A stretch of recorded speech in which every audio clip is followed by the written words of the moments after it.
Built in the 1750s to carry water to two sugar estates, the stone-cut Papine-Mona Aqueduct carried water from the Hope River to power sugar mills at both. Today it stands as part of our history and is now home to the University of the West Indies. Hello and welcome to another edition of Jamaica Magazine. I'm Theodore Henry, your guide for this enlightening journey. Stay with us. There's much more ahead to inform, inspire, and uplift.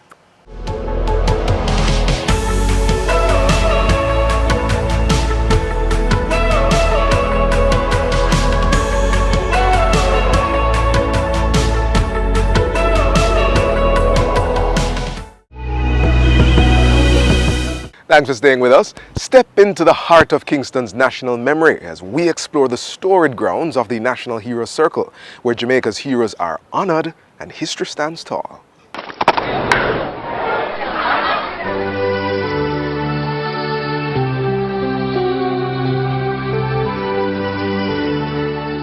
For a century and more, you could lay bets on the finest equine legs around Kingston town. Today, it stands in honor of those who played a heroic role in the development of free, independent Jamaica.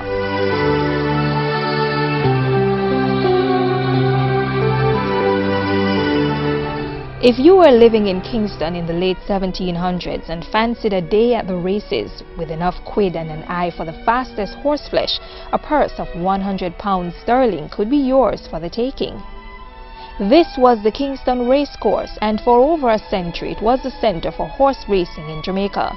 It's believed to have been founded in 1783 and purchased by the Kingston Council in 1818 for £985 and 10 shillings. Back then it was part of a property called Montgomery Pen, but the more appropriate name, Kingston Racecourse, would stick with the downtown site until the dawn of the 20th century when horse racing moved uptown.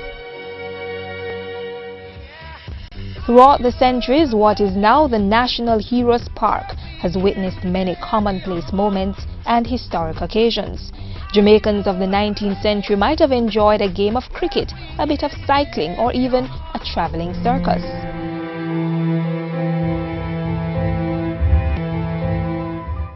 On August 2, 1838, newly freed men and women gathered for grand festivities to mark full freedom.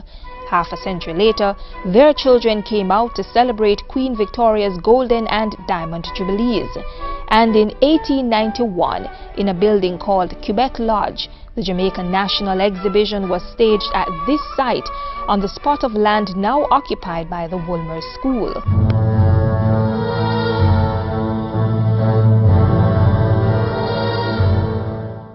In the second half of the 1900s, the Kingston Racecourse was converted into a public park and renamed the King George VI Memorial Park in honor of the British monarch.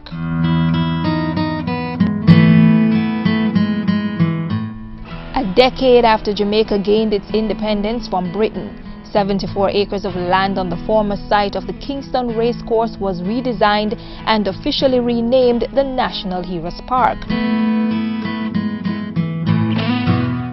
The 7 individuals awarded the Order of National Hero now hold permanent pride of place at the park. It's the final resting place for 3 of them: Marcus Garvey, Sir Alexander Bustamante, and Norman Washington Manley. The others, George William Gordon, Nanny of the Maroons, Paul Bogle, and Sam Sharp, are immortalized in works of art.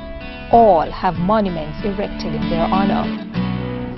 The National Heroes Park is no gloomy graveyard, but it is the burial site for such Jamaican luminaries as past Prime Ministers Michael Manley and Sir Donald Sangster.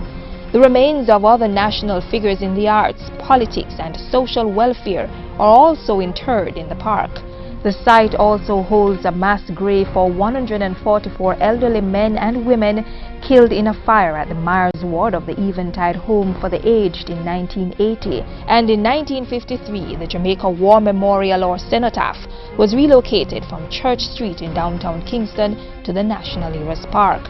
The 1.5-ton cenotaph stands in tribute to those soldiers who died during World Wars I and II.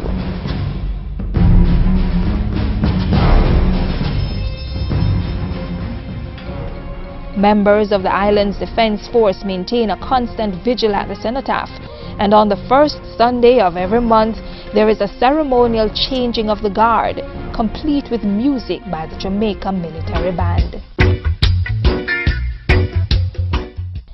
For the 2012 Labor Day celebrations in the year of Jamaica's Golden Jubilee, the National Heroes Park was chosen as the national project.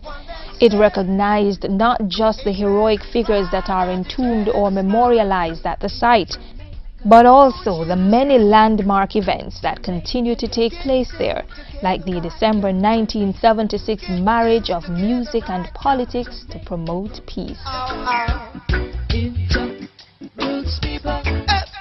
Said I see you're having fun, rocking to the roots and rocker. Oh, island in the sun.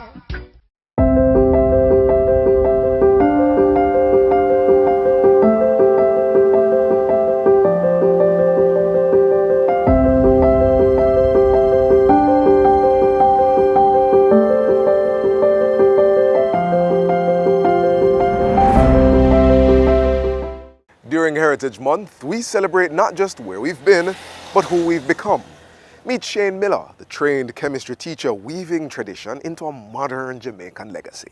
Weaving, a craft that has stood the test of time. While young weavers are an increasingly rare sight these days, Shane Miller of New Market in St. Elizabeth is breathing new life into this age-old skill.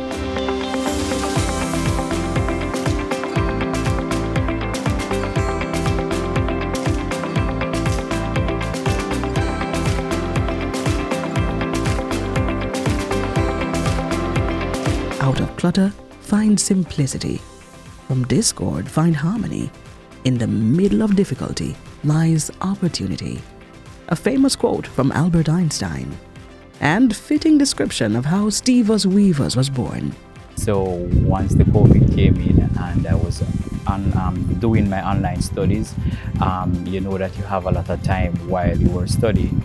So I am from a family that is very known for weaving, but they go on a different path in terms of how they sell their products. So either they go like to the craft markets or through the hotels, but I decided to do mine through social media. So that's where I venture out into weaving. The products weaved range from functional decor to storage items and even fashion. So my tagline is crafting your curiosity, which simply means that you come with your idea, your thought and your style, and I will weave anything for you. So the products are like basket, baby bassinet, trays, handbags, laundry basket, mats, bowls in different styles, shapes and patterns. A trained chemistry teacher, Shane studies added a unique flair to his designs. In terms of the colors that make the pattern of the products, those are from dyes. And my chemistry knowledge really enhanced that aspect of it, where I mix the dyes with like aluminum sulfate and vinegar, which is ethanoic acid, and all of those things to get the pretty colors that you're seeing in the products. So that aspect of chemistry really helped me in the business wise. It has enhanced my knowledge so that, you know, I can go out there and present myself. When asked about the journey thus far, this is what he had to say. It has been a good one, you know. It has been a good one. It has more advantages than disadvantages to it. So good, he won $400,000 in the pitch competition on the St. Elizabeth leg of the 2025 MSME Business Roadshow, put on by the Ministry of Industry, Investment and Commerce. It was a really good one, a very exciting one. I asked for the amount that I want, and it's for Amazon, to launch on Amazon. So I was approved to be a seller on Amazon. So it would help me to launch my products on Amazon. A man on a mission, Shane is also the winner of the 2023 Prime Minister's Youth Award in Entrepreneurship and the 2024 King's Trust Global Youth Achiever Award for the Caribbean. So anything that can elevate my business, because I realize that it is a very unique thing that I'm doing. So I try to highlight my business with anything possible. As for the future of Steve's Weavers? Well, I want to open like stores like in resort areas, and I want to be on most of the platforms like Etsy, Amazon, as I mentioned previously, and just to have my own website, have more persons working with me so that I can do mass production. A young man taking the creative path not often traveled by his peers. Shane Miller is not just weaving products, he's crafting a legacy.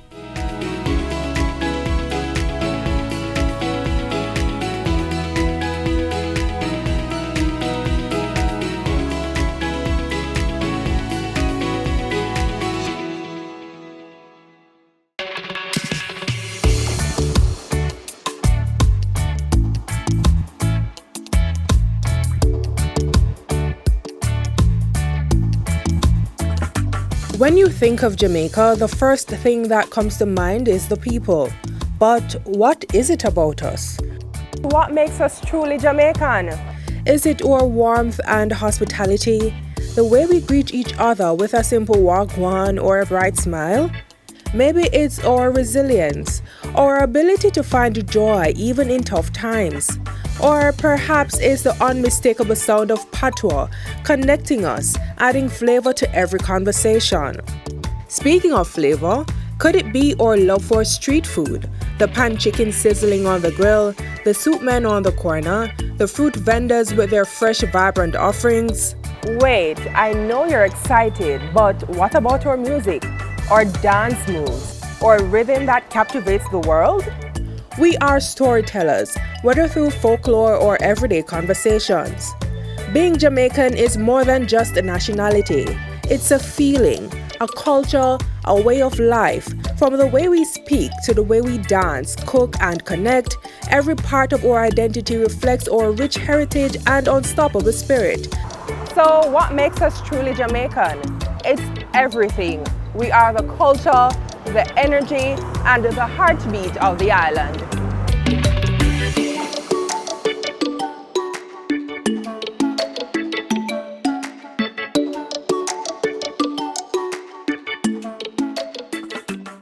Towering in natural beauty and cultural significance, the Blue and John Crow Mountains are living heritage. Take a look.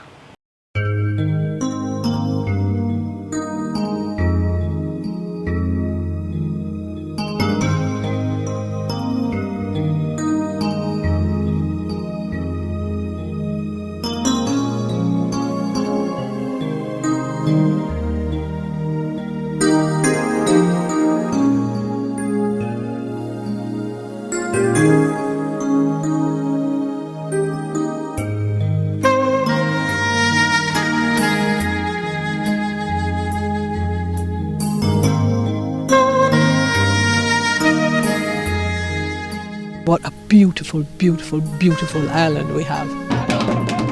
Its culture and nature magically intertwined, one of the reasons that make this World Heritage Site special. Come with us to the Blue and John Crow Mountains.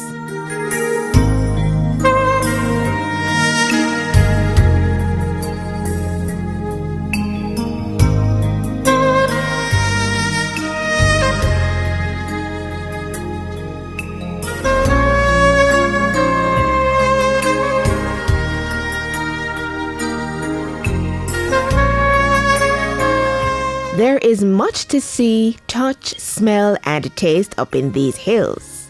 You can just come in for the day, sit, relax, have your barbecue, go hike on our hiking trails. You can have a tour guide if you so desire to take you on the trail. You can also bring your tent and you can camp overnight. In the Blue Mountain Peak area, you can hike to the Blue Mountain Peak, go to the ice point, come back to Portland Gap where you can rest.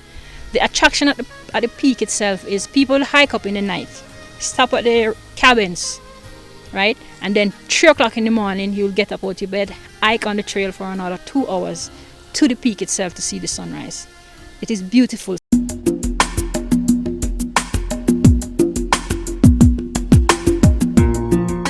This is where peace is. Talk about getting away from the hustle and bustle of life. This is the place to be.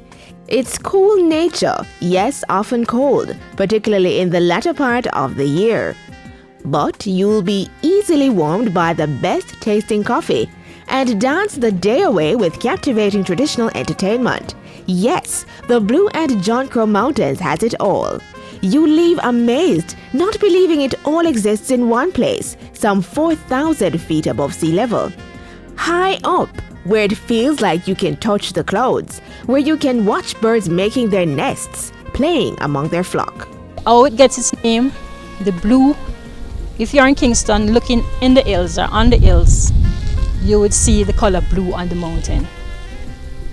The John Crow part of it is our ancestors used to hunt wild boar and take it to the other parishes to sell to the different parishes. So what is not sold off, they would leave it, they wouldn't take it back home, and then the John Crow will come down and clean up after they leave.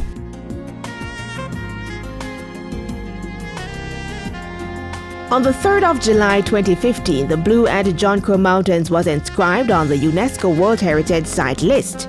After many years of championing for this cause, the committee fell under the spell of the mountains and gave in. They had no choice. The national park is a true natural treasure. Don't be fooled though. This site is huge, impossible to fully discover in a day, maybe not even in a week. It spans 4 parishes: St. Andrew, Portland, St. Mary, and St. Thomas.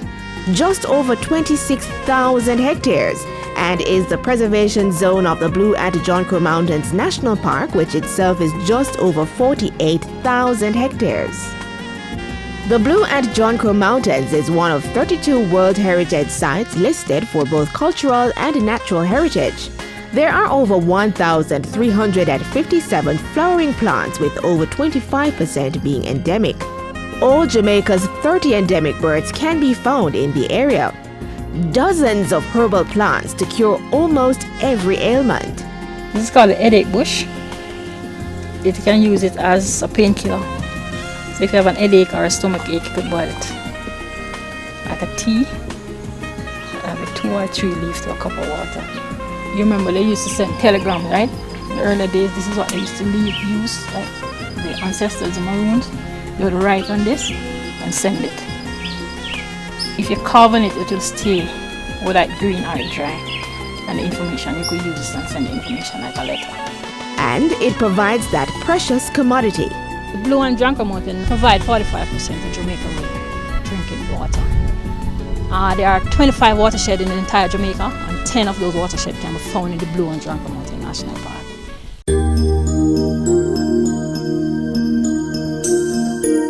On the cultural side, the Maroons take center stage. Once a refuge for runaway slaves, it remains home for their descendants. Their way of life is an intriguing history lesson for the unknown.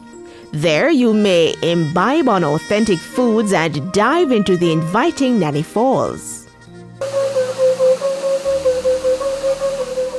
The interesting thing is that so few of us Jamaicans take advantage of the opportunity that we have up here in terms of the relaxation, the climate. Don't allow foreigners to know this World Heritage Site more than you.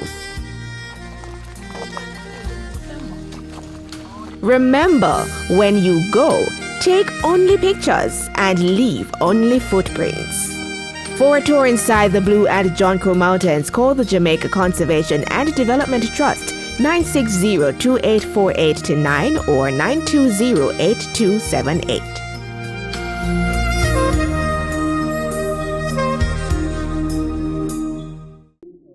Are you interested in buying land or property? Here are the steps you should follow. Step 1. Find out who is legally authorized to sell the property. Step 2. Ensure all property tax payments are up to date. Step 3. Consult an attorney at law who will guide you through the process and protect your interests. You can also use eLand Jamaica to check on matters pertaining to your property purchase. For more information, contact the National Land Agency at 876-750-5263 or 876-946-5263. Email asknla@nla.gov.jm or message us on WhatsApp at 876-418-5089. The National Land Agency. One agency, one goal to serve you better.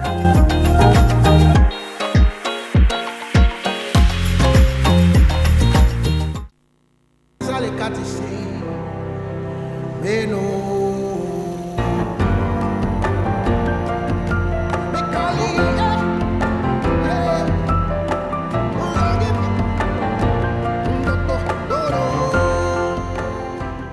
What's the most significant heritage site in Jamaica? Do you know? Aye, Captain. Affirmative. Sick. Ann. Yeah.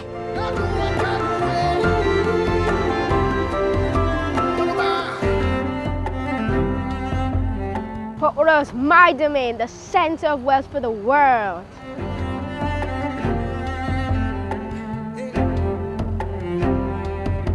Order! Order! As resident magistrate of the Mandeville Courthouse, I am guardian of this 197-year-old structure built with limestones by slaves.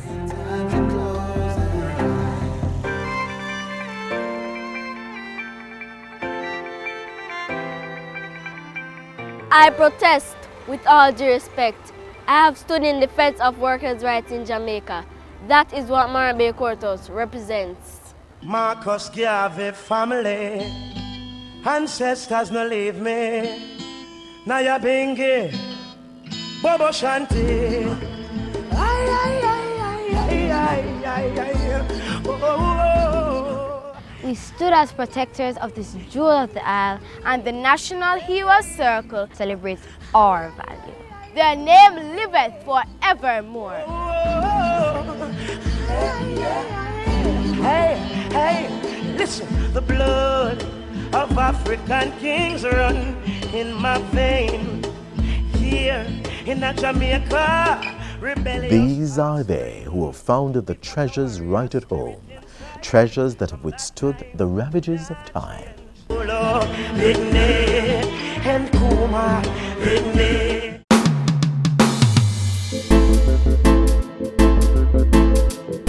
Our heritage is more than history. It's our voice, our power, our future. This September to October, the JIS invites you to join our 2025 Heritage Competition. This year's theme is Our Heritage, Our Voice, Honoring the Struggles, Protecting the Future. Primary school students, write an essay celebrating the achievements of Jamaicans. Share how we can honor their legacy and protect the future of our nation. Secondary school students, create a poster that reflects the strength of our people and your vision for safeguarding Jamaica's tomorrow.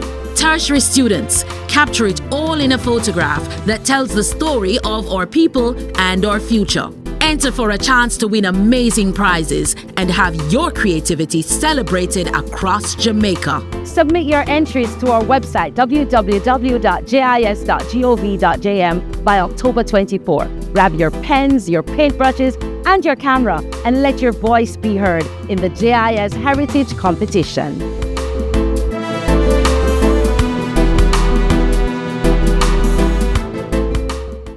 As we reflect on our heritage, we also look to the future.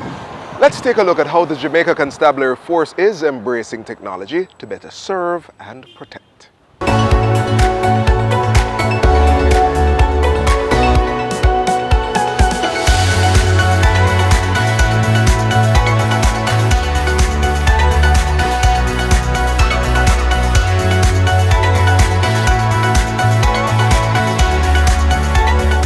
One thing is clear, that the JCF has now fully internalized and mainstream technology. All of what you're seeing now is an impact coming from several years ago, several policy and strategic decisions taken through the National Security Council within the framework of Plan Secure Jamaica, supported by a budget. For the last 9 years before 2016, the $28 billion was spent on national security. Since 2016 to now, the government has spent almost $90 billion.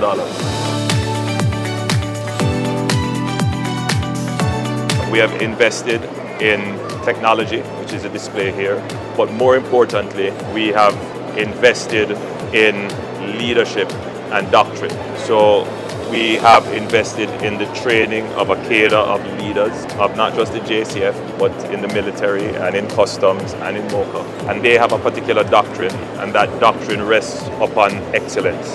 And they are passionate about bringing down crime. So you're looking at a new tier of leadership within the JCF that could do well in any other force in the world. They are world class. The other big investment was the expansion of the size. And then we invested in other capabilities. We invested in investigative capabilities. We invested in forensic capabilities. We invested in special operations and tactical capabilities. And then we created new formations. FNIT, for example, is one. And then we turned the organization to focus on strategic threats. And the biggest strategic threat for Jamaica's security are gangs. So we have restructured the JCF to be able to deal with these criminal threats. And we are going to be relentless in getting rid of the gangs. What is clear is that there is a culture of embracing and utilizing technology. The JCF is also building the capabilities to use those technologies and innovate, and to make those technologies more native to the challenges that it faces, and to create some of these technologies. So the JCF is being positioned to become the leading technology force in law enforcement in the region. So very soon, the JCF will be able to export some of its knowledge and capabilities to support other law enforcement entities in the region. There's still a lot more to be done, and we intend to continue the investment in the security forces. I must commend the Commissioner of Police and his team. What you're seeing here requires leadership, and the former Commissioner Anderson and now Commissioner Blake have given excellent leadership to the force. There's a clear direction, there's a clear doctrine, there's a clear mission, and the level of morale has never been higher. And now it's important to build the connection with the public, to ensure that every action they take, the people of Jamaica will appreciate it, will understand what they're doing, and will feel safe. And once that is in place, then you're on your way to building a very peaceful society.